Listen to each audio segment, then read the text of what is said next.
All right, so last week we went on a little bit of a journey of Rolling Stone's 50 greatest prog rock albums of all time. So I figured I'd look around to see if there were any other lists, and there were quite a few. The next one that I found was UDiscoverMusic, and I've got the URL. I'll bring my little thing here. UDiscoverMusic Stories Best Prog Rock Albums. And we're going to see what their side of things features to see if they hold up the scrutiny that I put to the Rolling Stones. Now, this one is much more recent. Rolling Stones was back a number of years. I think it was 2016, 2015. This one was done just last year, December 9th, and this was by one individual, Brett. So we'll see if Brett's list is comparable to the list from Rolling Stone. So let's scroll on down and see what... Oh, so we don't even have pictures this time around. We just have their list, which... optically, not the greatest, but hey, there you go. It also has this best link on Spotify, if that's your streaming service of choice. Maybe I'll check that out later. But starting up at 15, PFM, very good. Marillion Fear, no matter how much I try, I can't get into that album. I've tried, and I just can't do it. Badger, not familiar with Badger. Okay, already we have a problem. Genesis is selling England by the pound 47. Brett, no. Bad. Wow, 47. Holy jeez. Number 47. Yeah, okay.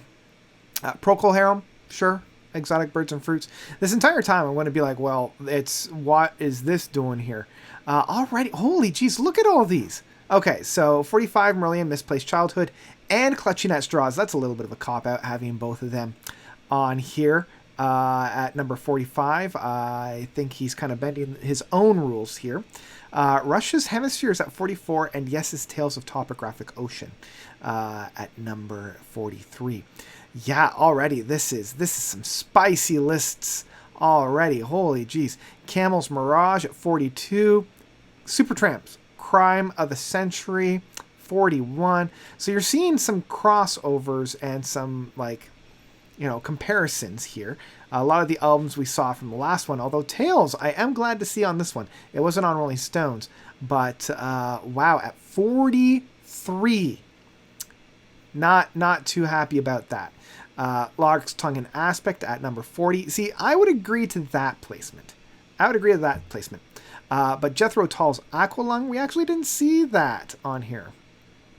Vandergraaf Vital. Interesting. Okay.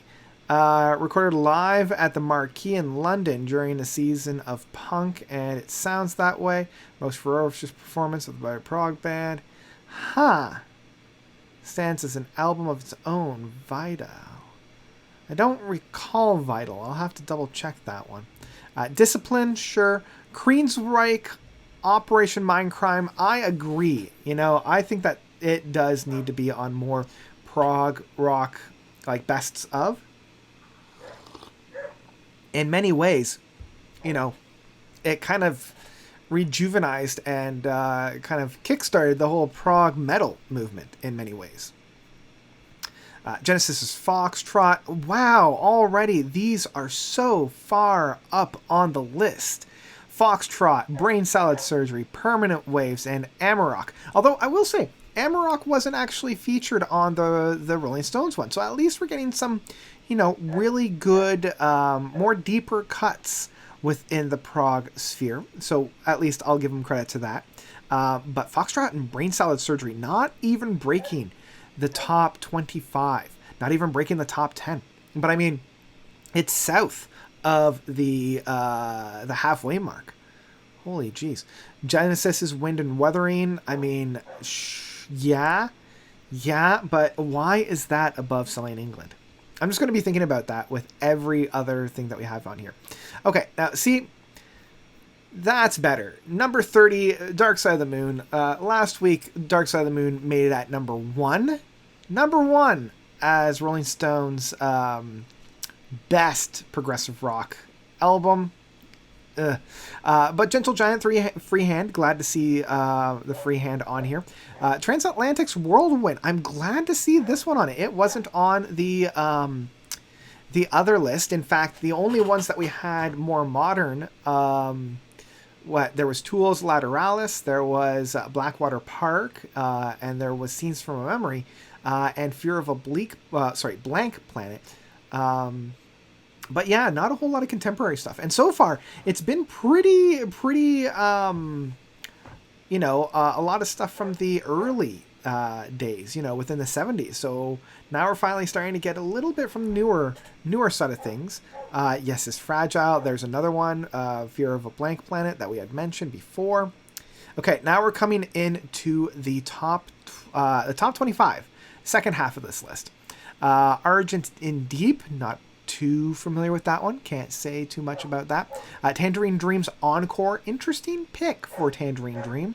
Again, we have Magma. Good to see Magma on there. Steve Hackett's Voyage of the Acolyte. That wasn't on Rolling Stone, so good to see that one there. My favorite Mike Oldfield. Well, arguably my favorite. It's either Omadon or Return to Omadon. So it's glad to see Omadon on here. Coming into the top 20. Starting off with the Moody Blues. Yeah, sure. UK, again, being on here. Camel's Moon Madness. Good to see Camel back on here. There's the Straubs again with Hero and Heroine. That was one that was on there before. Peter Gabriel's Security. I believe that's his fourth self-titled work. I believe that was Security because you had Car, Scratch, Melt, and Security. Okay. Very good. That was the last one he would do before going much further into the pop side of things. If my thoughts are correct. Kansas's Left Overtures is on here as well. Ashes Are Burning on here again. Caravan is on here again. Tarkus wasn't on the Rolling Stones one, so good to see this one on here. Traffic, interesting to see some Traffic on here.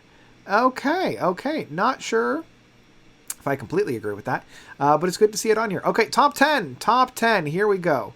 Gonna bring it down. Vandergraaf Generator, Pawn Hearts, another one that's on here. Thick as a Brick, yep. Todd Rundgren, Utopia. Interesting. Okay. Todd wasn't on the other one. Gong, again, Moving Pictures. Okay. Excuse me. Now down to the top 5. What do we got? I'm going to do this. Wish You Were Here from Pink Floyd. Okay. Gentle Giant, Power and the Glory. Not my favorite from them, but sure. Genesis, Lamb Lies Down on Broadway. Another heavy hitter. Okay. Number 2, In the Court of the Crimson King. So I will predict number 1 is Close to the Edge because I haven't seen Close to the Edge yet. And In Court of the Crimson King. Respectable top 5. Not sure if I agree with the Power and the Glory, but respectable. Number 1, Close to the Edge. Called it. So, yeah. Okay. In some respects, I agree more with this one. I would have liked to see a little bit more modern stuff on here. There's a lot more 70s stuff on this list than there was the Rolling Stones one. But I think I agree more with this one than I do. Well, I should kind of put a massive asterisk on there. Selling England by the Pound, not even cracking the top 10, let alone the top 25, that's a no-go. It's very interesting to see these. So, yeah, next week I think we'll be doing another one, seeing how that one fits in. Hope you guys enjoyed this one. I hope that, these lists have helped you out in some ways.